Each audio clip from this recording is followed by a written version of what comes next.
Hi guys, welcome back to the channel. And I did something so freaking stupid. I got about say 7 minutes into this video and I realised I hadn't been recording my voice because I didn't switch my mic on, so big clap for me. Right guys, this is what this video is going to be about today. We're going to break down the three main events of the pay-per-view last night. Not the pay-per-view, sorry, the fight night in the UFC. We had Tecia Torres facing off against Joanna Jędrzejczyk. We had Jose Aldo facing off against Jeremy Stephens, and we had Dustin Poirier, of course, and Eddie Alvarez too. With great fight, we'll get into that. But just a quick couple of side notes, guys. I am using Dustin Poirier. This video is all about him. And I'm thinking about doing this kind of thing now, where I let gameplay slide over for about an hour and 10 minutes, and we have not like a podcast, but kind of like a let's talk about MMA, boxing, sports, movies, anything you guys are interested in. I'm more leaning toward MMA. MMA, Dead by Daylight, it's kind of the more thing I've got on this channel, but obviously game news and all that, what I'll be buying, all that good stuff. But this is about the UFC that just happened there last night. So I couldn't get it up today, I was working, my apologies. I'm recording it now, hoping to get it up tonight actually as we speak. Okay, so let's get into the fight. Tecia Torres versus Joanna Jędrzejczyk. What did Tecia Torres do right versus what she did wrong? Okay, first of all, Tecia, no disrespect, but Joanna, great champion. She was a great champion, and you did have a great game plan coming in with the takedowns. So let's get into the takedowns. First of all, Tecia did a very good job of getting into deep double legs.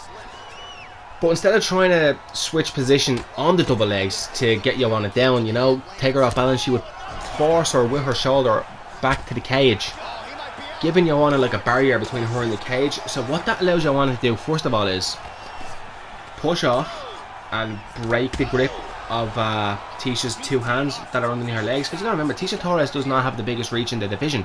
So when she's reaching around Joanna's legs, she's only getting about just past her wrist if she's lucky, and if she gets really very deep on the double leg, she gets up to about where her elbow bends. That's about that. Now, what Tecia didn't do, not enough of for me. From what I saw in the fight, she didn't do it at all. But I'm sure people are out there going, she did do it, shut up, you're an idiot. And I'll say, okay. I did not see her at all that when she drove Joanna up to that fence, up to the cage, she never ever switched to a single leg, which obviously then takes all the weight off your two hands, and instead of lifting Joanna's huge frame with your freaking wrists or elbows like bent in but not clamped, why didn't she switch to the double leg, get underneath Joanna's pelvis, right, and then just hoist her up with her legs? It takes away half of the weight, it gives her maximum efficiency on a slam, because she can just lob her over her head if she wanted, realistically. Now Tecia's a small girl, so she should very well be able to get under Joanna's hips and be able to push. But in saying that though, with Joanna's long legs, it's very hard to even maybe get her up, you know what I mean? Like, how far can Tecia get Joanna up with her legs? The height difference is there, like, that's a big thing, so that's important. Second of all, the one thing that I also saw, excuse me guys, the one thing I saw Joanna do when she was in that position of being up against the fence and being maybe forced to being taken down a couple of times, is she opened her legs a bit wide, right? Don't make any dirty jokes about this because we're MMAing up here. She spread her legs open wide. There was a stage in that fight, I can't remember if it was in the first round or the second round, but she actually took a knee. And the one thing that I saw, and obviously guys, listen, I'm just a fan here. I do obviously like to analyse the sport when watching fights. Maybe I'm wrong in this, but this is just what I would have done if I was Tecia Torres. Let me know down in the comments if I'm right or wrong about this subject. But about this little thing, I'm going to say, by the way, we KO'd Frankie Edgar there after he worked my legs to bits, so I'm proud of that win. I had to dig down deep. I actually am implementing a new strategy into my game in this game, where I take my time, assess what's going on, just like Dustin Poirier did in this fight last night against Eddie Alvarez. We'll get into that.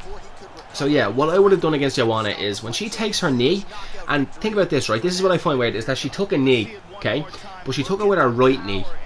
So she let her outside leg of Tecia, toward Tecia, the one that's close to Tecia, take a knee. Alright, and that's fine, but that means her left leg is on either all toes or it's just flat. So think about it. It's been about 3.5 minutes, things are getting a bit sweaty in the octagon, and what do? You reach inside, you pull that inside leg away from the cage and just yank her out. And if Tecia had done that, I believe from what I could have saw in that, if she had yanked her down and out, she would have ended up in side control, a much more dominant position. Now she didn't. I'm sure she'll probably go back and have a look at that in the fight and think, oh, I didn't see that, maybe I saw that. Now that's just what I saw as not an analyst but as a fan, and from what I tried to analyse fights, that's what I saw. Maybe some people saw it too. We may be thinking on the same wavelength as a wrestler there, so there is that. But yeah, Joanna, what did she do well? Tisha did well. She's a good fighter. She wasn't Joanna ready. She should have taken another fight. Maybe put her in there with Paige Van Zandt or something like that, or even Michelle Waterson. I think would have been good. Michelle Waterson's a great kickboxer, and so is Joanna. But I think just giving her someone that's roughly her height, and Michelle Waterson's no slouch either, so she could have easily had that fight. Paige Van Zandt, I think she might actually beat. So that could have given her a bit more confidence. But anyway, Joanna, of course, did great with her kickboxing. Joanna did get the decision victory, so Joanna gets one step closer to Rose Namajunas. This is what I want to see now. I don't want to see Joanna get a title shot, not yet. Rose just beat her there in a very close decision, so there's grounds there for a rematch, but I don't see it happening yet. Give her Michelle Waterson, give her a technical kickboxer, great striker, a karate fighter. I think it would really benefit her to show her kickboxing in that, her Thai skills, her Muay Thai skills. So that's the fight I want to see next for Joanna, and then make that a title eliminator. That's fair to me, you know what I mean? And that's that. So yeah, fair play to Joanna, and that's that fight done and dusted on the breakdown. Next fight is Jose Aldo versus Jeremy Stephens. First of all, I'm going to be the first one to say it. I had Jeremy Stephens winning this fight by knockout in the second round. Kind of doing what Max Holloway did, make him swing and miss, but Stephens completely just went in there, hell for leather, swung with Aldo, hurt him toward the end of the first round. In the last, say, about 15 seconds to when the buzzer went to end the round, he lit Aldo up against the cage, and I thought he was on the verge. When I said going into the second round to win that fight. Wait, was it the second round? Did this fight make it out of the first? Did it? I think it did. I can't fucking remember now. No, it didn't. He hurt him early in the first round, didn't he? And then that body shot from hell. Jesus Christ. For those people that thought Aldo was done and dusted and retired and whatever, he is not. I will say Aldo did a great job of circling away from Jeremy's lead hand. His backhand, sorry. I thought Jeremy allowed him too much respect to do that. If Jeremy Stephens has this thing of forcing you to his power hand, and he didn't do that with Aldo. He kind of let Aldo play his game a little bit. I'm not sure if Jeremy was feeling him out for the first couple of minutes, but I'll tell you, after that fight, I'll tell you, that's mental. That fight was great fight, great round. To be honest with you, I thought, as I said, little heathens would have got that, but listen, he'll live and learn. Do you know what I mean? Aldo's not going to be around forever, and I think Stephens is just hitting 30, I believe. I think he may just be hitting 30, so he's still relatively young. He's got another 4 or 5 years before he starts to slow down, and he will get to Max or Ortega at some stage. When that fight happens, that's a different chat for a different video about that, how Jeremy was screwed out of an intro title shot. So we'll talk about that in another video. Maybe in the podcast or the hour long that we do, just for the crack to talk about different news. But yeah, so I think Aldo did a great job in cracking that body shot. It was quite easy to see as well though. He jab straight, and then body hook, jab straight, body hook, and that was what was going along for the most part. Or you throw that shovel hook or that shovel uppercut at some stages. And it actually reminds me that when he had him up against the fence, Stephens had Aldo up against the fence, he threw a shovel hook and it looked like it hurt, but Aldo took it on the chin like a fucking champ.